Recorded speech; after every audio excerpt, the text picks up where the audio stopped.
मित्रांनो, आज आपण बघणार आहोत गूळ म्हणजेच जॅगरी एक्सपोर्ट करण्याची स्टेप बाय स्टेप प्रोसिजर. सर्वप्रथम आपल्याला पॅकिंग मटेरियल चांगल्या क्वालिटीचा निवडणं गरजेचं आहे. जॅगरी एक्सपोर्ट करताना तुम्ही स्वतः मॅन्युफॅक्चरिंग करून एक्सपोर्ट करा किंवा आउटसोर्स करून सुद्धा एक्सपोर्ट करू शकता.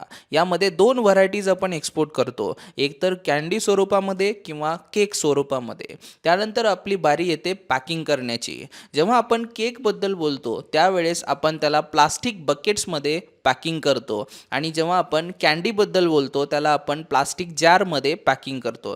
लक्षात घ्या, महाराष्ट्रामधनं सगळ्यात जास्त कोल्हापूरमधनं जॅगरी ही एक्सपोर्ट होते. लागणारे कागदपत्र जर जॅगरीला म्हणलात तर त्यामध्ये तुम्हाला IC सर्टिफिकेट, ॲपेडा सर्टिफिकेट आणि फूड लायसन किंवा फसाय सर्टिफिकेट आपल्याला लागतो. मग त्याला एका ठिकाणी आपण स्टोअर करतो आणि मग कंटेनरमध्ये स्टफिंग करण्याची बारी येते. लक्षात घ्या, कंटेनरमध्ये 10 ते 12 डिग्री सेल्सिअस टेम्परेचर हा मेंटेन केला जातो आणि मॉइश्चर हा 6% पेक्षा कमी असला पाहिजे.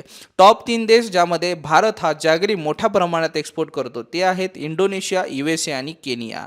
अशाच इम्पोर्ट एक्सपोर्टच्या नवनवीन अपडेटेड रील बघण्यासाठी आत्ताच मला फॉलो करा आणि ही रील तुमच्या मित्रासोबत जास्तीत जास्त शेअर करा ज्यांना इम्पोर्ट एक्सपोर्टचा व्यवसाय सुरू करायचा आहे. धन्यवाद.